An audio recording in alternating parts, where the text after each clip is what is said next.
Hello everyone, आज हम बात करेंगे आइसलैंड के सीजन 2 की। लेकिन गाइस, अगर आपने इसका फर्स्ट सीजन नहीं देखा है तो उसका लिंक डिस्क्रिप्शन में दे रखा है। पर गाइस, उस पे जाने से पहले आप लोग चैनल को सब्सक्राइब कर लें। सीजन 1 के लास्ट में युवान ने मिहो को बचाने के लिए अपने भाई को मार दिया था, जिसके बाद युवान को बहुत परेशान दिखाते हैं। वो अपने भाई की मौत की वजह से सदमे में चला गया था। अब वो बहुत सैड रह रहा था। तभी वान उससे मिलने आता है, जहाँ युवान उससे पूछता है क्या तुम्हारा कोई भाई है, जिसपे वान कहता है पहले था पर अब नहीं है। तभी युवान इमोशनल होकर उससे कहता है मैं बचपन से अपने भाई को ढूंढ रहा था। जब वो मुझे मिला तो मैं बहुत खुश था। मुझे लगा कि गॉड ने मेरी सारी प्रेयर्स सुन ली हैं। लेकिन जो अभी ये यहाँ हुआ है उससे मेरे समझ में नहीं आ रहा है ये गॉड का प्लान था या फिर डेविल का। जिसके बाद में वो अपने भाई के स्टोन को वान को दे देता है और उसके बाद में हमें गिमटान को दिखाते हैं। वो उस गुफा में जा रहा होता है जो हमें पहले सीजन में दिखाई गई थी। दरअसल में ये वही सीन होता है। इसके बाद हमें एक फ्लैशबैक दिखाते हैं जहाँ गिमटान और बियोमजी बेहोश पड़े थे और उनके आसपास काफी सारे लोग सफेद कपड़ों में होते हैं। वो गिमटान और बियोमजी को अपने साथ ले जाते हैं। जब गिमटान को होश आता है तो वो अपने खंजर से उनमें से एक आदमी को मारने की कोशिश करता है, लेकिन वो आदमी उसके खंजर को अपनी पावर से रोक लेता है और उससे कहता है मैंने ही तुम्हें आजाद किया है। जिसके बाद सीन एक दूसरे फ्लैशबैक में शिफ्ट हो जाता है, जहाँ मोंग गिमटान को पहली बार उस खंजर को देता है, जिसे उठाने पर गिमटान के हाथ जल जाते हैं और वो उसे कंट्रोल नहीं कर पाता है। तभी मोंग एक वैसा ही खंजर वान को देता है, लेकिन वान उसे आसानी से कंट्रोल कर लेता है। तभी गिमटान भी फिर से खंजर को उठाने की कोशिश करता है और इस बार वो भी उसे कंट्रोल कर लेता है। तभी मोंग उनसे कहता है अब से तुम्हारा सिर्फ एक ही मकसद है, सारे लस्ट डीमन को मारना। उसी टाइम पे बुआनजोंग बेनजोंग के साथ में बैरियर बनाने की प्रैक्टिस कर रही होती है, लेकिन बैरियर उससे नहीं बन रहा होता है।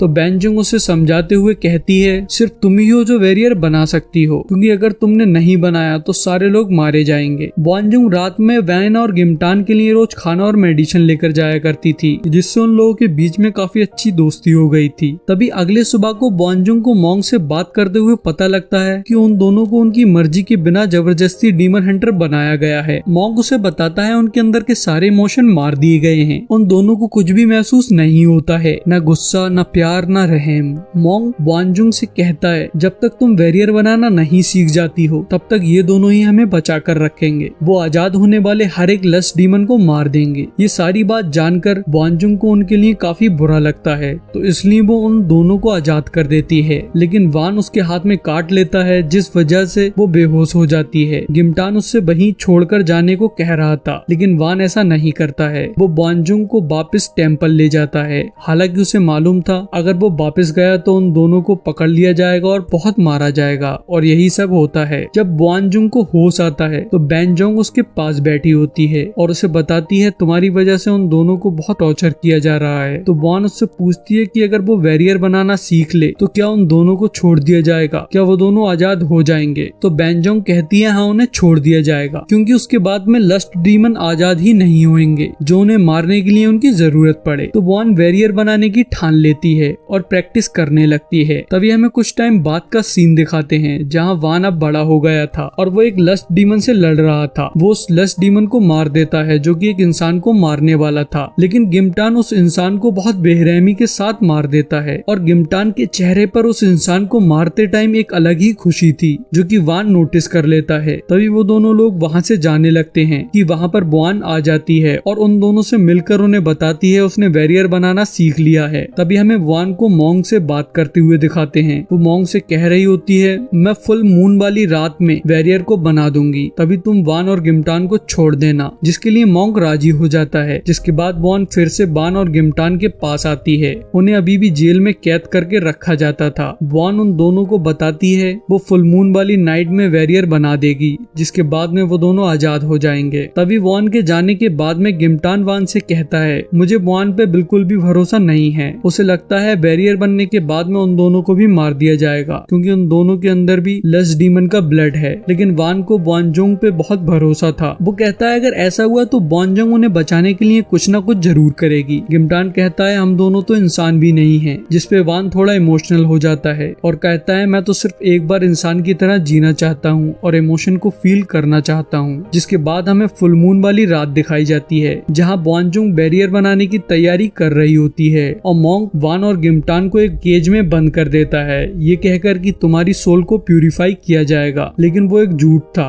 वो वो उस केज में आग लगवा देता है और कहता है ये भी लस्ट डीमन ही है। तो वान उसके अंदर से कहता है वानजुंग ऐसा नहीं होने देगी। तो मोंग उससे झूठ बोलता है और कहता है उसे ये सब पता है। तो ये सुनकर गिमटान को बहुत गुस्सा आ जाता है और वो बेकाबू होने लगता है और कहता है मैंने तो पहले ही कहा था कोई भी इंसान भरोसे के लायक नहीं है, चाहे वो तुम्हारी वानजुंग ही क्यों ना हो। इधर बॉन ने हाफ बैरियर बना लिया था। तभी वान और गिमटान लस्ट डीमन में कन्वर्ट हो जाते हैं और केज को तोड़ देते हैं और मोंग समेत वहाँ के सारे लोगों को मार देते हैं। शोर की आवाज सुनकर बॉन रुक जाती है, लेकिन वैनजोंग उससे बैरियर बनाने को कह रही होती है, लेकिन तब तक वहाँ पर वान पहुँच जाता है। वो डीमन के रूप में था, इसलिए बॉन बैरियर को नहीं बनाती है। वैनजोंग उसे समझाती है कि वो वैसे भी इंसान नहीं बन सकता है और वान भी बहुत गुस्से में था। उसे विश्वास नहीं हो रहा था कि बॉन ने उसे धोखा दिया है, इसलिए वो सच बॉन के मुंह से सुनना चाहता था। जहाँ वैनजोंग वान को बताती है बॉन को इस बारे में कुछ भी नहीं पता था,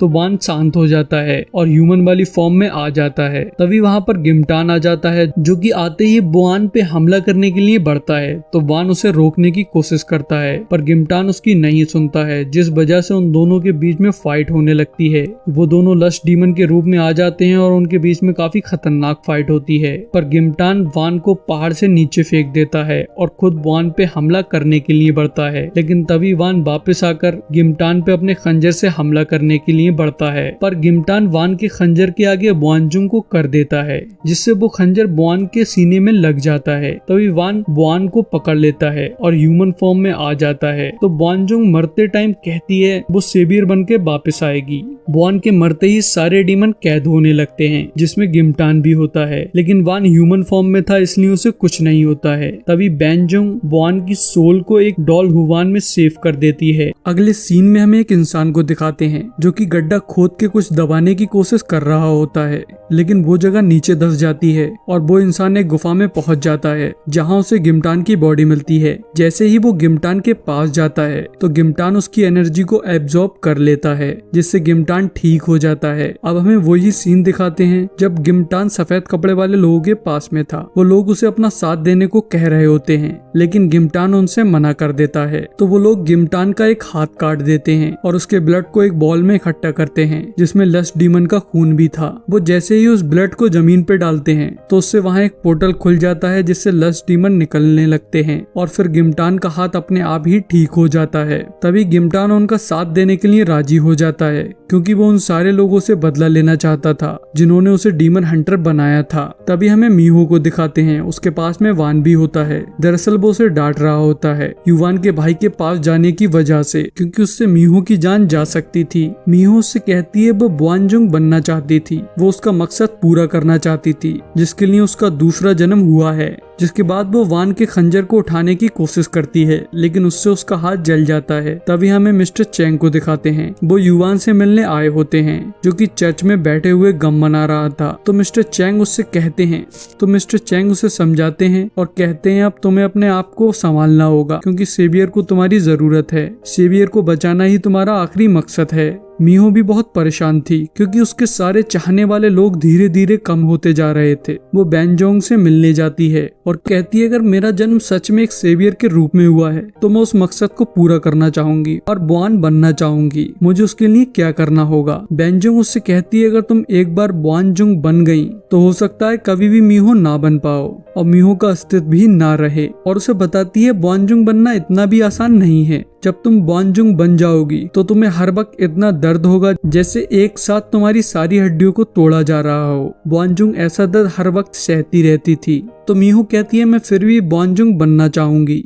चाहे उसमें कितना भी दर्द या दिक्कत क्यों ना हो, क्योंकि मैं अपने चाहने वाले और लोगों को नहीं खो सकती हूँ। तभी वैनजोंग मीहो को एक शीशे के थ्रू वान का एक झलक दिखाती है, जिससे मीहो के सीने में बहुत दर्द होने लगता है और वो बहुत कमजोर पड़ जाती है। वैनजोंग उससे बोलती है ये सिर्फ एक छोटा सा हिस्सा है उसके दर्द का, तुम्हें आगे बहुत दर्द सहना पड़ेगा। तभी मीहो वापस अपने घर जाने लगती है। तो वहाँ पर ब्योमजी और सूर्योन आ जाते हैं। सूर्योन मीहो के लिए अपने हाथों से एक स्कार्फ बुनकर लाई होती है। साथ ही वो मीहो से कहती है, जब मेरी माँ बुनाई करती थी तो मुझे ये काम बहुत बोरिंग और इरिटेटिंग लगता था, लेकिन जब मैंने इसे सही तरीके से किया तो मैंने इसे आसानी से कर लिया और मुझे पता लगा कि वो सिर्फ एक मेरा डर था जिसपे मैंने काबू कर लिया। इन बातों को सुनकर मीहो को भी बहुत मोटिवेशन मिल जाती है। अगले दिन मीहो मिस्टर चैंग के साथ में शूटिंग पे जाती है, जहाँ मीहो मिस्टर चैंग से कहती है वो बेनजोंग के साथ में रहना चाहती है और वहीं रहकर उनसे ट्रेनिंग लेना चाहती है। तभी वो पैकिंग करने लगती है तो मिस्टर चैंग उसके पास आकर कहते हैं, जब तुम इतना सामान लेकर जा रही हो तो मेरा भी एक सामान ले जाओ, जो कि कोई और नहीं युवान होता है। तो वान युवान को देखकर उसे ले जाने से मना करने लगता है, लेकिन मीहो और मिस्टर चैंग के जोर डालने पर उसे युवान को ना चाहते हुए भी ले जाना पड़ता है। जैसे वो लोग बेनजोंग के पास पहुंचते हैं तो वो मीहो को एक ड्रेस देती है जो कि किसी और की नहीं वान जुंग की थी। जब मीहो उसे पहनती है तो वान उसे देखता ही रह जाता है। तभी बेनजोंग मीहो से मेडिटेशन करने को कहती है और उसे बोलती है, तुम्हारे अंदर एक स्टोन है, उसे पहचानो और पांचों एलिमेंट की एनर्जी को इकट्ठा करो। इधर बान मीहो को दूर से खड़ा हुआ देख रहा था, क्योंकि बेनजोंग ने उससे कहा था वो मीहो से दूर रहे, उसकी एनर्जी मीहो को डिस्टर्ब करेगी। इस वजह से वो उसे दूर से ही देख रहा होता है। इधर बेनजोंग ने युवान को लकड़ी काट के लाने का काम दिया था, क्योंकि मीहो की ट्रेनिंग के बाद में उसे एक स्पिरिचुअल फीवर आएगा, जिससे उसकी बाहर की बॉडी ठंडी और अंदर की गर्म होगी। तो उसे दोनों जगह का टेम्परेचर मेंटेन करने के लिए गर्म पानी से नहाना होगा। जब मीहो अपनी ट्रेनिंग कंप्लीट करके वान के साथ में वहां आती है तो वो देखते हैं युवान आग जलाकर उसके लिए पानी गर्म कर रहा था और इस वजह से उसकी हालत खराब थी। उसकी आंखों से आंसू निकल रहे थे, क्योंकि ये काम वो पहली बार ही कर रहा था। रात में जब वो लोग खाना खा रहे होते हैं तो बेनजोंग उसे अच्छे से खाने को कहती है, जिससे उसे मेडिटेशन करते हुए कमजोरी ना हो और वो अच्छे से मेडिटेशन कर सके। धीरे धीरे दिन बढ़ते जाते हैं और मीहो मेडिटेशन में अच्छी होती जाती है और बान भी रोज ही उसे दूर खड़े होकर देखता रहता है। तभी वहाँ पर बेनजोंग की ग्रैंड डॉटर ब्योमजी वापस आ जाती है, जिसे देखकर बेनजोंग काफी खुश होती है। तभी जब वो लोग खाना खा रहे होते हैं तो बेनजोंग और बान दोनों को ही एक डार्क एनर्जी फील होती है, जिसे फील करके वो थोड़ा डर जाते हैं। और वहीं दूसरी तरफ जब मीहो मेडिटेशन कर रही होती है तो उसे भी वही एनर्जी फील होती है। तो वहाँ पर कोई और नहीं गिमटान होता है। और यही हमारे इस पार्ट का एंड हो जाता है। सो गाइस, इसके अगले पार्ट के लिंक को डिस्क्रिप्शन में चेक कर लीजिए, अगर नहीं है तो जल्द से जल्द पड़ जाएगा। लेकिन तब तक आप चैनल को सब्सक्राइब कर लीजिए।